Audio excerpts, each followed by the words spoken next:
Hello friends, my self अभी और we are going to start UPSC go channel. अब हम पढ़ रहे हैं। देखो, अपन ने ऑलरेडी पॉलिटी के टॉपिक्स कंप्लीट कर चुके हैं, गवर्नमेंट स्कीम्स पढ़ चुके हैं, उसके अलावा इंटरनेशनल रिलेशन के टॉपिक कंप्लीट हो चुके हैं, इकोनॉमी के अंदर कुछ टॉपिक्स हो चुके हैं, कुछ टॉपिक्स धीरे धीरे पढ़ लेंगे। आज मैं सिक्योरिटी का टॉपिक स्टार्ट करने जा रहा हूँ। सिक्योरिटी को भी अपन बहुत जल्दी फिनिश कर देंगे, ठीक है। धीरे धीरे धीरे 1 बाय 1 करके अपन सारे टॉपिक्स को कंप्लीट कर देंगे। Let's start the topic now. पहला टॉपिक है defence research and development organisation, जिसको अपन बोलते हैं डीआरडीओ। डीआरडीओ की फुल फॉर्म पता है आपको? Defence research and development organisation. सबसे पहले अभी डिफेंस मतलब डीआरडीओ अभी न्यूज़ में आया क्यों है, तो अभी क्या हुआ है कि मिनिस्ट्री ऑफ डिफेंस है, उन्होंने एक 9 मेंबर कमेटी जिसका नाम है प्रोफेसर के विजय राघवन कमेटी, ताकि मतलब किसके लिए बनाई गई है? रिव्यू करने के लिए फंक्शनिंग ऑफ डीआरडीओ और restructuring and redefining its role. ठीक है, याद रखना डीआरडीओ के एस्टेब्लिशमेंट क्यों हुआ था? प्रोफेसर के विजय राघवन के द्वारा रिव्यू करने के लिए, डीआरडीओ की फंक्शनिंग को रिव्यू करने के लिए, मतलब जो प्रोफेसर के विजय राघवन। अब याद रखना एक विजय केलकर कमेटी थी, किसके लिए? जीएसटी में रिफॉर्म्स को देखने के लिए, जीएसटी एक्ट लाने के लिए जो मतलब रिकमेंडेशन किसने दी थी? तो विजय केलकर कमेटी ने। तो इस तरह अपने को नाम ध्यान रखना है कि भाई विजय राघवन कमेटी, के विजय राघवन, याद रखना। अब डीआरडीओ की फुल फॉर्म आपको पता ही है, defence research and development organisation. इसका एस्टेब्लिशमेंट कब हुआ था? तो 1958। और 1958 में क्या हुआ था? पहले 3 ऑर्गेनाइजेशन थे। एक तो था technical development establishment of the Indian army, Indian army का था टेक्निकल डेवलपमेंट एस्टेब्लिशमेंट। एक दूसरा था directorate of technical development and production, DTDP. और तीसरा है डिफेंस साइंस ऑर्गेनाइजेशन। तीनों को मिलके किसकी स्थापना हुई? इन तीनों का कॉम्बिनेशन बना और उसके बाद उसका नया नाम क्या हुआ? 1958 में DRDO, defence research and development organisation. अब नाउ इसके नाम में लिखा हुआ है रिसर्च, इसका मतलब है कि ये मिनिस्ट्री ऑफ डिफेंस की रिसर्च एंड डेवलपमेंट विंग है। और इसका विजन क्या है कि नेशन को एक indigenous defence technology and system provide करना है। इसका मिशन क्या है? अभी अपने ने बताया है कि टेक्नोलॉजिकल सॉल्यूशन प्रोवाइड करना है। किसको? To the services to optimise combat effectiveness. मतलब जो भी अपनी डिफेंस से रिलेटेड सर्विसेज है उसके अंदर टेक्नोलॉजिकल सॉल्यूशन प्रोवाइड करना। आर्म्ड जो फोर्सेस है उनको वेपन सिस्टम और इक्विपमेंट जो इंडिजीनियस डेवलप्ड है वो प्रोवाइड करना। और इसके अंदर मेजर इसके कौन कौन से प्रोडक्ट है जो अपन बोल सकते हैं कि डीआरडीओ के द्वारा बनाए गए हैं? तो सिंपल से हैं, Agni missile, Prithvi missile, BrahMos, Tejas, multivariate rocket launching system, Pinaka air defence system, Akash. और उसके अलावा क्या नाम है? अर्जुन जो बैटल टैंक है, अर्जुन बैटल टैंक, ठीक है। और लाइट कॉम्बैट एयरक्राफ्ट भी है इसके द्वारा बनाए गए हुए हैं। अब मतलब क्या ज़रूरत आ गई, ऐसे क्या रीजन से कि हमको एक रिव्यू कमेटी बनानी पड़ी? वाई? बिकॉज क्या चक्कर पड़ रहा है अभी कि जो डीआरडीओ है उसके प्रोजेक्ट्स टाइमली कंप्लीट नहीं हो रहे हैं। अगर उनको कोई भी प्रोजेक्ट दिया जाता है तो वो फेलियर हो रहे हैं to complete mission mode project on time. और उसके कारण क्या हो रहा है? कॉस्टिंग बढ़ रही है, टाइमली हेवी टाइम बढ़ रहा है और कॉस्टिंग भी बढ़ रही है। और इसके कारण क्या हो रहा है? ये डिले, इस डिले से क्या हो रहा है कि जो हमारे आर्मी की, जो आर्म फोर्सेज की रिक्वायरमेंट है, अर्जेंट रिक्वायरमेंट, उसको भी अपन पूरा नहीं कर पा रहे हैं, ठीक है। और इसके साथ ये डीआरडीओ के जो फाइनेंशियल सिस्टम में पर्सनल सिस्टम, यानी जो उनके अंदर जो अपन बोलते हैं ना कर्मचारियों का सिस्टम है और एडमिनिस्ट्रेटिव सिस्टम है, उसको मॉडर्नाइज बनाना। इसलिए इन 2 रीजन्स के कारण हमें एक नई विजय राघवन कमेटी की ज़रूरत पड़ी। और वो अब बताएंगे कि डीआरडीओ में क्या रिफॉर्म्स की नीडेड है, उनकी फंक्शनिंग में क्या रिफॉर्म की ज़रूरत है, उसमें क्या रिस्ट्रक्चरिंग की ज़रूरत है। Now reasons for inefficient delivery, DRDO के द्वारा जो inefficient delivery and timely delivery नहीं दी जाती है उसका मेन रीज़न क्या है? तो सबसे पहले तो हार्मोनाइजेशन की कमी। डीआरडीओ और अपने इंडिया के अंदर बहुत सारी वेरियस गवर्नमेंट बॉडीज़ है, तो सब बॉडीज़ के अंदर हार्मोनाइजेशन, उनके बीच में एक दूसरे के बीच में कोऑर्डिनेशन की कमी है।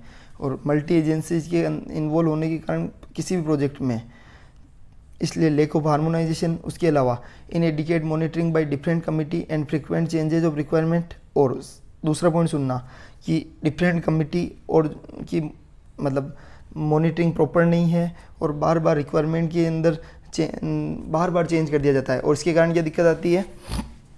डीआरडीओ बार बार जो भी चेंज किए जाते हैं तो उसके बाद हमको शुरुआत से वर्किंग करनी पड़ जाती है।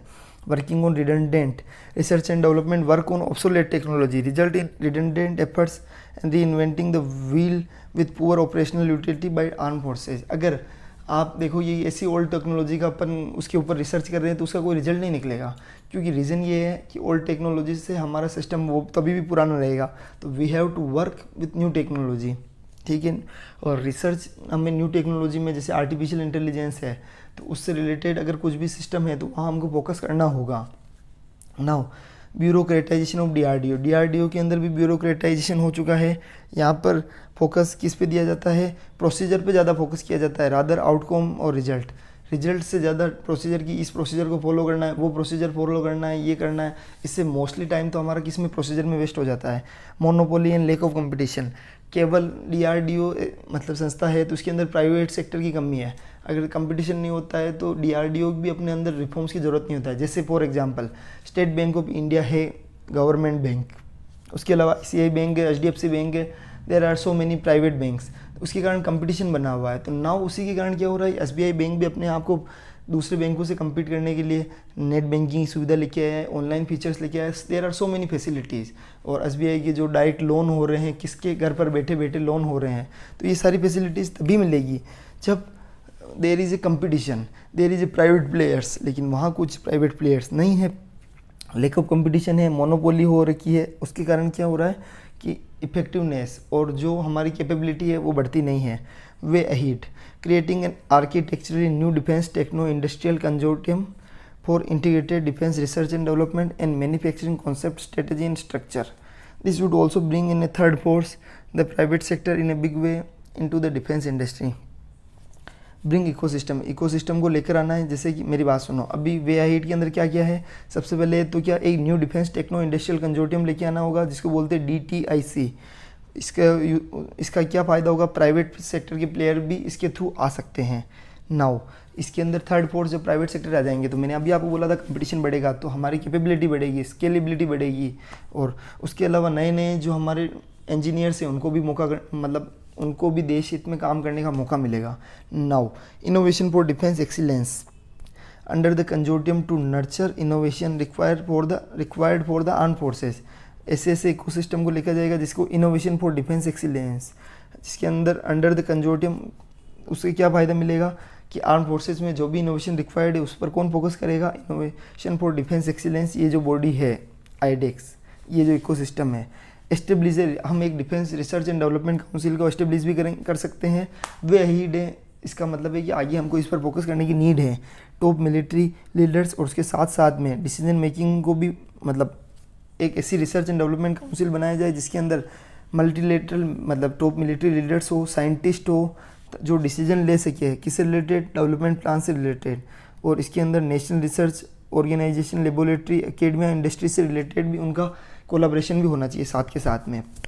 एक new tri service division with in the department of military affairs, department of military affairs के अंदर एक ट्राई सर्विस डिवीजन भी क्रिएट किया जाना चाहिए ताकि वो क्या कर सकते हैं, डिफेंस रिसर्च को पर फोकस कर सके for integration of capability development and defence research and development. उसके अलावा प्रोसीजरल मेजर्स पर भी फोकस किया जा सकता है। Effective synchronisation mechanism, wind up of redundant DRDO labs and project. ऐसी DRDO लैब एंड जो प्रोजेक्ट है जो कि रिडंडेंट, जो पुराने हो चुके हैं, जिनका कोई औचित्य नहीं है, उनको वाइंड अप करने की ज़रूरत भी है। और ऐसे प्रोसीजर्स की जगह रिजल्ट पर फोकस होना चाहिए। ठीक है, मैं आप एक बार थोड़ा पानी पी लेता हूँ, उसके बाद नया टॉपिक पढ़ेंगे। अब नया टॉपिक है CAPF, central arm police forces. Simple, इसके अंदर 7 बॉडीज़ हैं, मतलब 7 टाइप की फोर्सेज है, 7 टाइप्स ऑफ फोर्सेज है। जो सेंट्रल आर्म्ड पुलिस फोर्सेज है उसके अंदर 7 टाइप्स की फोर्सेज है। कौन कौन सी आपने सुना होगा, CRPF, SSB, BSF border security force. उसके अलावा मतलब सशस्त्र सीमा बल, इंडो तिब्बतन ITBP जो इंडो तिब्बतन बॉर्डर पुलिस है, आसाम राइफल है, CRPF मैंने ऑलरेडी बता दिया गया है, सेंट्रल इंडस्ट्रियल सिक्योरिटी फोर्स है, नेशनल सिक्योरिटी गार्ड NSG अपन बोलते हैं जिसको। ये वेरियस टाइप की फोर्सेज हैं। ठीक है, तो इसके अंदर 7 फोर्सेज है। और ये किसके अंदर आएगा, तो मिनिस्ट्री ऑफ होम अफेयर्स के अंदर आएंगे CAPF जो सेंट्रल आर्म पुलिस फोर्सेज है। अब अपन फटाफट इस पर डिस्कशन कर लेते हैं कि जो सशस्त्र सीमा बल है वो 1963 में एस्टेब्लिश हुआ था और वो किस पर, भूटान और नेपाल बॉर्डर पर लगता है। उसके अलावा BSF का काम क्या है, तो जो इंडियन बॉर्डर लगे हुए पाकिस्तान और बांग्लादेश के अंदर 1965 में ये क्रिएट हुआ था। और इसका काम क्या, ये एंटी नेक्सल ऑपरेशन भी करता है, यूनाइटेड नेशन की पीस कीपिंग ऑपरेशन में भी BSF का रोल है। उसके अलावा डिजास्टर मैनेजमेंट के अंदर एंड बॉर्डर एरिया मैनेजमेंट और डेवलपमेंट प्रोग्राम के अंदर भी। उसके अलावा नाउ तीसरी है आईटीबीपी। इसका इस्टेब्लिशमेंट कब हुआ, ध्यान होना चाहिए आपको 1962 के अंदर, जो कि इंडिया चाइना बॉर्डर पर काम करती है। नाम ही देखो, इंडो तिब्बतन बॉर्डर पुलिस, मतलब तिब्बत वाला, तो इंडो चाइना, जो इंडिया चाइना बॉर्डर से वहाँ पर इसका रोल होता है। आसाम राइफल, नाम ही आसाम राइफल है, तो सबसे पहले इसका पुराना नाम क्या था, चेचर लेवी, चच्चे मतलब चाचार लेवी बोलते हैं इसको, जिसको 1835 में क्रिएट किया गया था to protect British tea estate को, मतलब प्रोटेक्ट करने के लिए।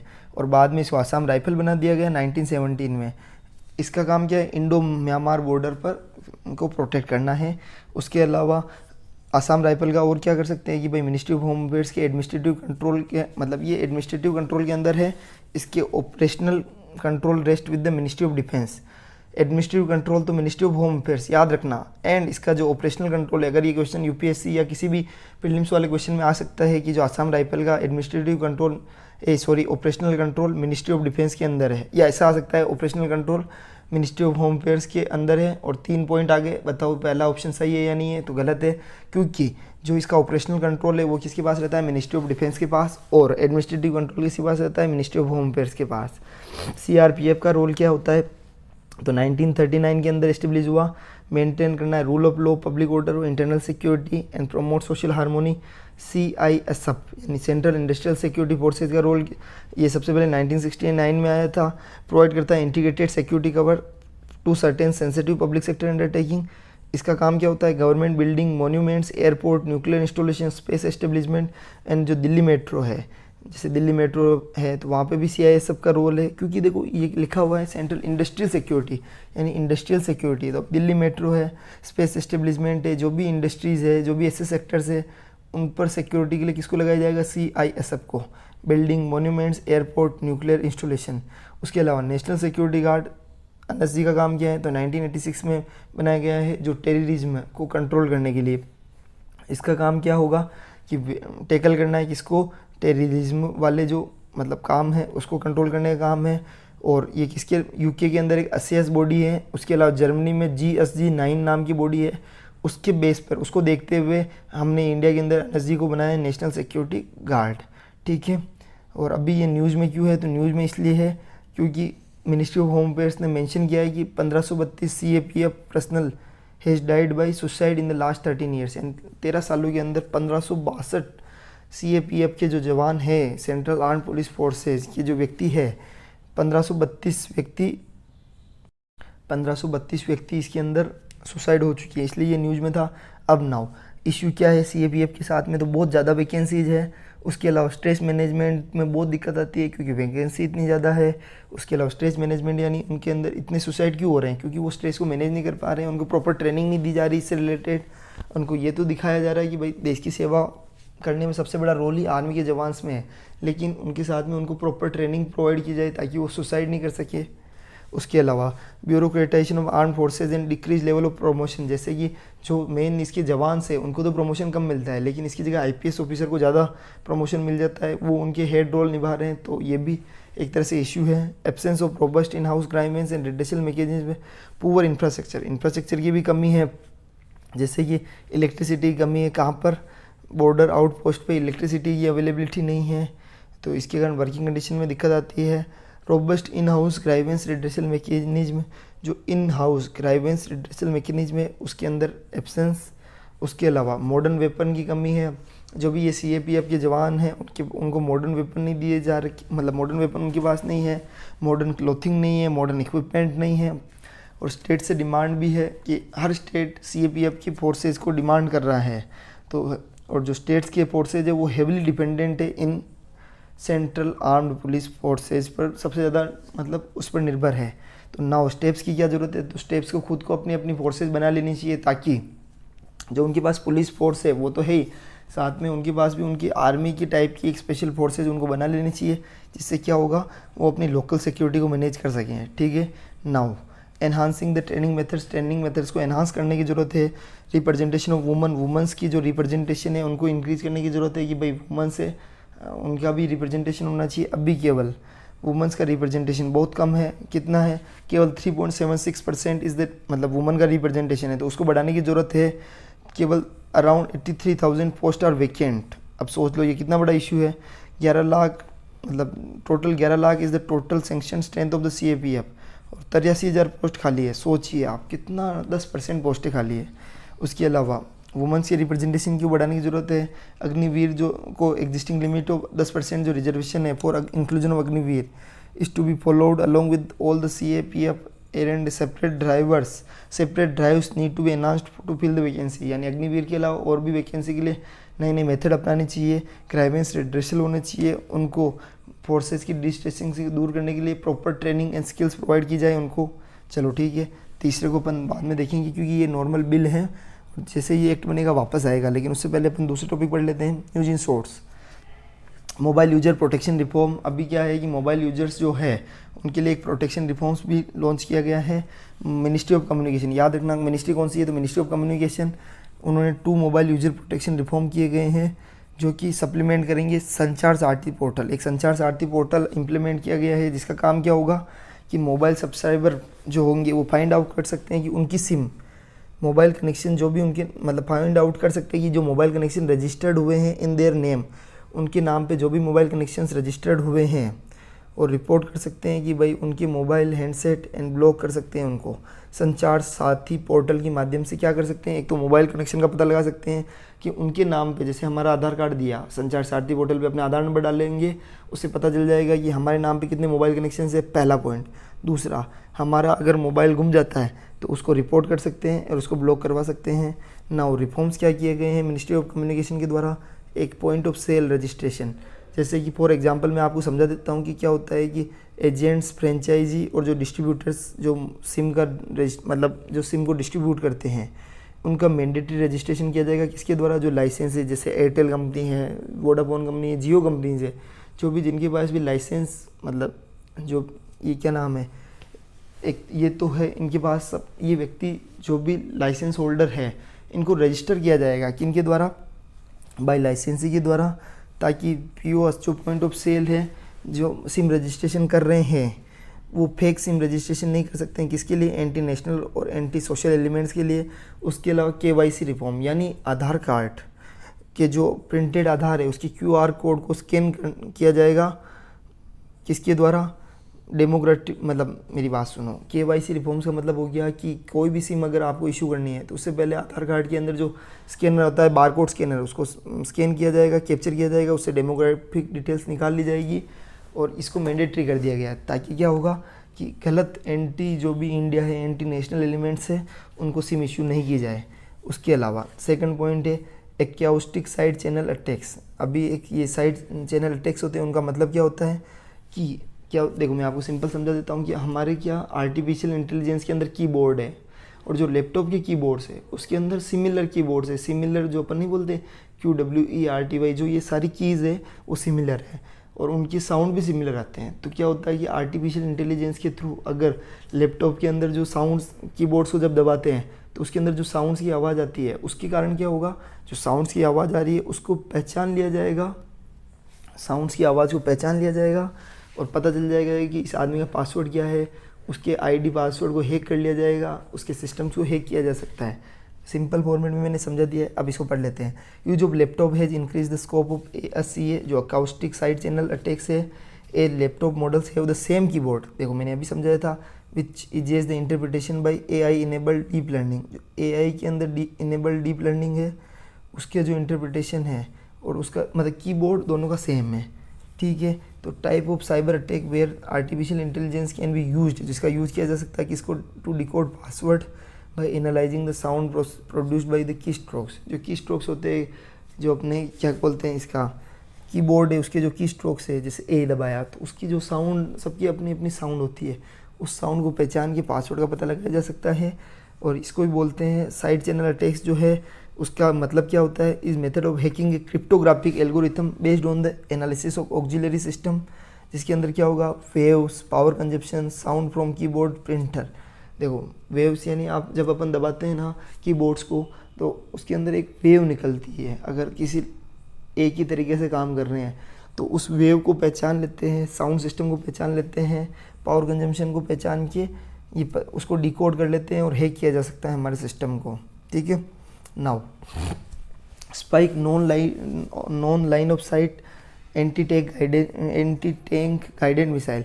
तो अभी जो क्या हुआ कि इंडियन एयरफोर्स ने क्या रिसीव किया है, इजरायली स्पाइक एंड जो इजराइल की spike non line of site anti tank guided missile Indian air force के पास रिसीव हो चुकी है।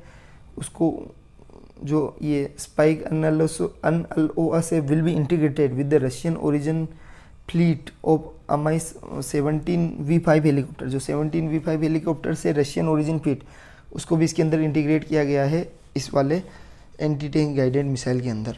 अब इसके अंदर मैं आपको एक छोटी सी समझा देता हूँ। It is developed and design by Israeli company Rafael advance defence system. जो राफेल एडवांस डिफेंस सिस्टम है उसके द्वारा इसको डेवलप किया गया है और ये स्पाइक मिसाइल के 6th जनरेशन से लिंक करती है। नाउ इसके फीचर्स क्या है तो मैं आपको समझा देता हूँ कि ये डिस्ट्रॉय करता है enemy target hidden behind mountains from long ranges. यानी एक लंबी रेंज से भी इसके अंदर जो माउंटेन्स के पीछे, अगर जो पर्वतों के पीछे कोई टारगेट छिपा हुआ है उसको भी डिस्ट्रॉय किया जा सकता है इसके थ्रू। इसकी इफेक्टिव रेंज है 25 किलोमीटर। ये लाइट वेट होते हैं। Fire and forget tactical precision guided missile using electro optical and fibre optic technology. ठीक है, तो ये क्या करेंगे, fibre optical technology electro optical guided missile का यूज करेंगे। या थोड़ा सा समझ लेना, ये लाइट वेट होते हैं। Fire and forget tactical precision guided missile का यूज करते हैं। ठीक है, अब Swathi weapon locating radar mountains, एक होता है Swathi weapon locating radar mountains. Now Indian army has inducted एक Swathi WLR weapon locating radar mountains, यानी जो वेपन को लोकेट करने का काम करता है। टू लोकेट, देखना आप सुन ला, hostile artillery and enhance combat potential, यानी जो आर्टिलरी छिपी होती है, जो ज़मीन के नीचे जो आर्टिलरी अपन नहीं कहते कि आर्टिलरी की वर्षा हो रही है, एनहांस कॉम्बैट पोटेंशियल, उसका काम क्या होता है, मतलब इसको लोकेट करने का काम किया जाता है इसके through. It is advance electronically scanned faced array radar, जिसको स्पेसिफिकली डिजाइन किया गया है किसके लिए, operations in mountainous and high altitude areas. Mountains and high altitude area में ऑपरेशन करने के लिए डिज़ाइन किया गया है। इसको डेवलप किया गया है भारत इलेक्ट्रॉनिक्स लिमिटेड BEL के द्वारा बेंगलोर के अंदर। Swathi radar also comes in WLR weapon locating radar plains version के अंदर भी आते हैं ये, और माउंटेन वर्जन में अभी अपन पढ़ ही रहे हैं इसको। और WLR uses advance signal processing techniques, ठीक है, ताकि डिटेक्ट कर सकते हैं एंड ट्रैक कर सकते हैं मोर्टार्स, जो मोर्टार्स लगे होते हैं ज़मीन के अंदर छिपे होते हैं उसको डिटेक्ट करना, ट्रैक करने का काम भी करते हैं। रॉकेट लॉन्चर को डिटेक्ट कर सकते हैं। And fire trajectory for more accurate artificially strike, यानी उनके ऊपर स्ट्राइक करने के लिए इनको लोकेट करने में बहुत बड़ा रोल होता है इनका। उसके अलावा high mobility and swift deployment capability का यूज किया जाता है to adapt to changing operational requirement efficiently. और इसकी जो हॉलमार्क है, इसके अंदर हाईली मोबिलिटी, मतलब एकदम न्यू टेक्नोलॉजी का यूज़ किया गया है और न्यू डिप्लॉयमेंट कैपेबिलिटी का यूज़ किया जाता है, ताकि क्या कर सकते हैं कि चेंजिंग ऑपरेशनल रिक्वायरमेंट, अगर ऑपरेशनल रिक्वायरमेंट में कुछ भी चेंज करना हो तो एफिशिएंटली तो किया जा सकता है। नाउ एस्ट्रा मिसाइल, नाम सुना है, मैं समझा देता हूँ ये एस्ट्रा मिसाइल का काम क्या है। सबसे पहले इसकी रेंज फीचर्स पढ़ लेते हैं। 80 से 110 किलोमीटर फ्रॉम वर्जन, मतलब अमके 1 का जो वर्जन है उसके लिए तो 80 से 110 किलोमीटर, और 160 किलोमीटर की रेंज है किसके लिए, अमके 2 वर्जन के लिए। एल्टीट्यूड, ऊंचाई कितनी, अप टू 20 किलोमीटर की ऊंचाई तक जा सकता है। मैक्सिमम स्पीड कितनी है, मैक 4.5, जो MACH मैक 4.5 तक की इसकी स्पीड है। लाइट कॉम्बैट एयरक्राफ्ट तेजस है सक्सेसफुली बीन टेस्टेड फायर, मतलब successfully been test fire the Astra missile. जो लाइट कॉम्बैट, अभी जो एक अपना एयरक्राफ्ट है तेजस, जो नाम सुना ही होगा आपने, एयरक्राफ्ट तेजस है, उन्होंने सक्सेसफुली टेस्ट कर लिया है किसको, एस्ट्रा मिसाइल को। ये एक मिसाइल है, it is beyond visual range air to air missile. यह visual range air to air missile है, जो कि जिसको डेवलप किसके द्वारा किया गया है, इंडिजीनियसली बाय DRDO के द्वारा। नाउ 3D प्रिंटेड बॉम्ब्स, उस 3D प्रिंटेड बॉम्ब्स किसने बनाए हैं, 3D प्रिंटेड बॉम्ब्स तो अभी यूक्रेन ने रिसेंटली यूक्रेन ने फोकस कर दिया गया किस पे, 3D प्रिंटेड बॉम्ब्स पे। और इसका कारण क्या है कि यूक्रेन के पास अभी कॉम्बैट एम्यूनेशन की शॉर्टेज आ गई है। जो एम्यूनेशन, जो अपन कहते हैं कि जो अस्त्र शस्त्र की कमी के कारण उन्होंने 3D प्रिंटेड बॉम्ब्स को यूज किया है। इसको कैंडी बॉम्ब्स भी बोला जाता है। और इसका काम क्या होगा, यूक्रेन के वेपन्स, जो Ukraine weapons makers are finding various models of improvised ammunition that are 3D printed at home and abroad. This जो इनकी 3D प्रिंटिंग के मतलब जो 3D प्रिंटिंग जो मॉड्यूल्स है इनको प्रोड्यूस किया जाता है और फाइल किया जाता है विथ C4 एक्सप्लोजिव। इसके अंदर C4 एक्सप्लोजिव होते हैं और shrapnel before filing deployed on the battlefield. Candy bombs are cheap और इफेक्टिव होते हैं और इसका काम क्या होता है, ये रेडीली प्रोड्यूस करते हैं in different sizes which help drone operators make the best use of A given models payload capacity. और ये क्या करते हैं, रेडीली प्रोड्यूस करते हैं डिफरेंट साइजेस को, विच हेल्प जो हेल्प करते हैं drone operators make the best use of A given models payload capacity. यानी जो गिवन मॉडल्स की पेलोड कैपेसिटी है उस मॉडल्स की पेलोड कैपेसिटी का बेस्ट यूज करने का काम कौन करते हैं, कैंडी बॉम्ब्स। ठीक है, नाउ अपन पढ़ रहे हैं मिलिट्री एक्सरसाइज। मिलिट्री एक्सरसाइज में आपको सिंपल सा समझा देता हूँ फटाफट से। अभी एक ओसिन डेक्स है, ऑस्ट्रेलिया और इंडिया, नाम से सुनना ओसिन डेक्स यानी ओसी यानी ऑस्ट्रेलिया, AUS का मतलब ऑस्ट्रेलिया, IND का मतलब इंडिया। एक्सरसाइज 23 ये बाइनेलियन मेरीटाइम एक्सरसाइज है। ध्यान रखना मेरीटाइम एक्सरसाइज है किसके बीच में, Indian navy and royal Australian navy के। मेरीटाइम का मतलब ये होता है नवल एक्सरसाइज। ठीक है, अब एक और एक्सरसाइज है ब्राइट स्टार 23।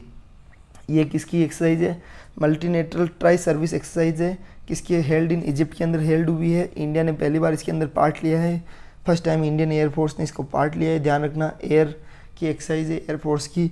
अदर पार्टिसिपेट मतलब इसके अंदर और कौन सी कंट्रीज़ है, तो US ने, सऊदी अरब ने, ग्रीस ने और कतर ने।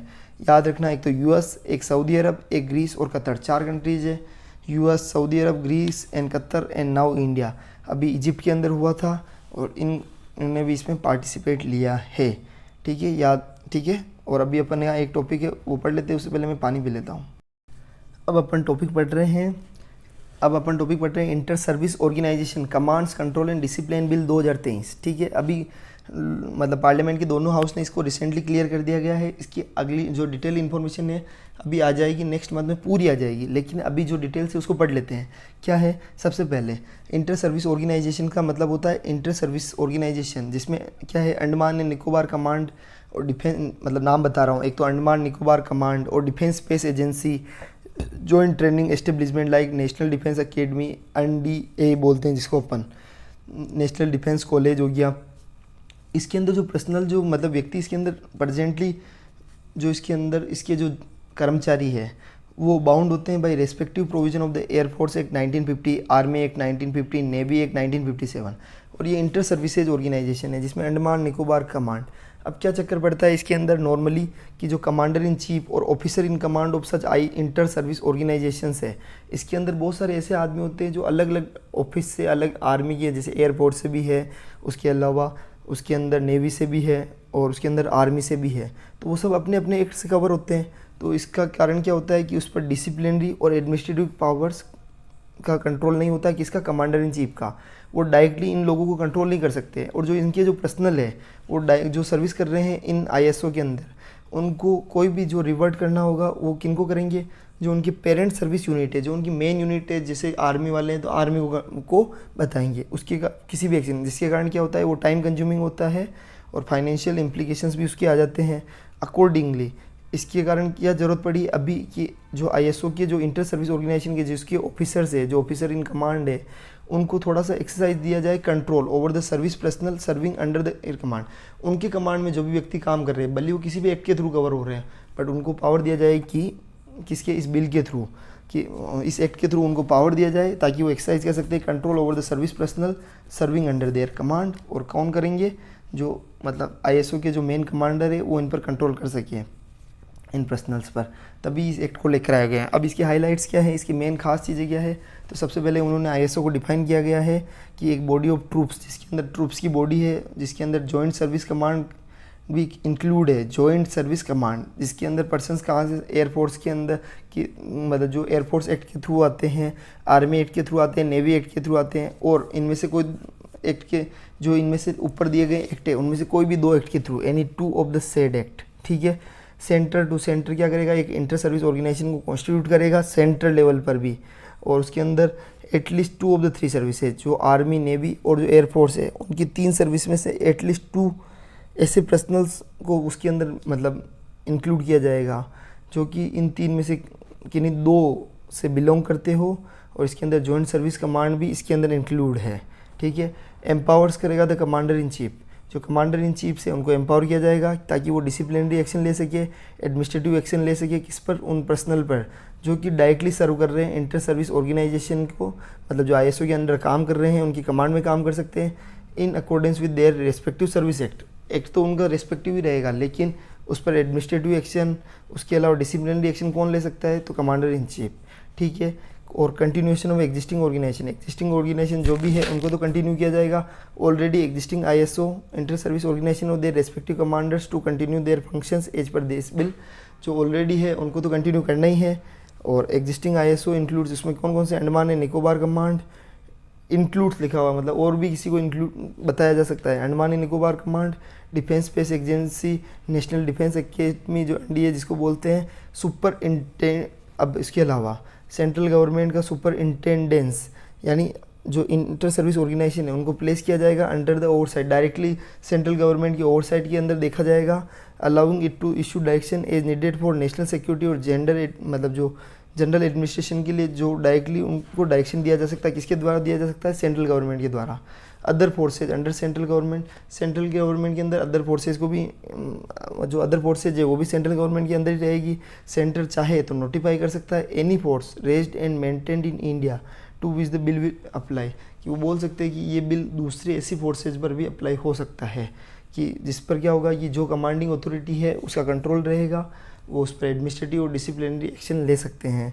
Expenditure disposal of cases and greater integration, और साथ के साथ इसका फ़ायदा क्या मिलेगा, ये जो प्रोविजंस है एक्सपीडिएट करेंगे disposal of the cases and provide करेंगे better integration and jointmanship among जो आर्म्ड फोर्सेज। कितनी बार क्या होता है, बहुत सारे केसेज चल रहे हैं और उनको कौन मतलब डील करता है, उनकी रेस्पेक्टिव एक्ट और रेस्पेक्टिव अथॉरिटी।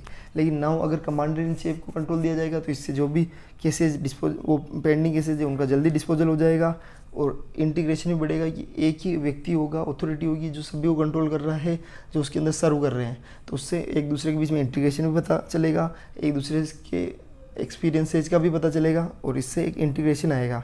वरना क्या आदमी के अंदर फियर नहीं रहता है कि अगर उसके ऊपर डिसिप्लिनरी बॉडी उनकी खुद की बॉडी है तो उनके अंदर फियर नहीं रहता है, वो अपनी कमांडिंग अथॉरिटी के डिसीजन को भी नहीं सुनते हैं, क्योंकि उनको they have no fear because commanding authority उन पर कोई एक्शन ले नहीं सकता है। इसलिए नाउ आज अपन ने सिक्योरिटी के सारे टॉपिक कंप्लीट कर दिए हैं। सिक्योरिटी का टॉपिक कंप्लीट हो चुका है, अब तो अपने पॉलिटी खत्म हो चुका है, सिक्योरिटी खत्म हो चुका है, गवर्नमेंट स्कीम खत्म हो चुका है, इंटरनेशनल रिलेशन खत्म हो चुका है, उसमें सिर्फ शॉर्ट्स बाकी है। और नाउ इकोनॉमी के कुछ टॉपिक्स हो चुके हैं। धीरे धीरे करके अपन अगस्त मंथ की पूरी मंथली मैगजीन को ख़त्म कर देंगे।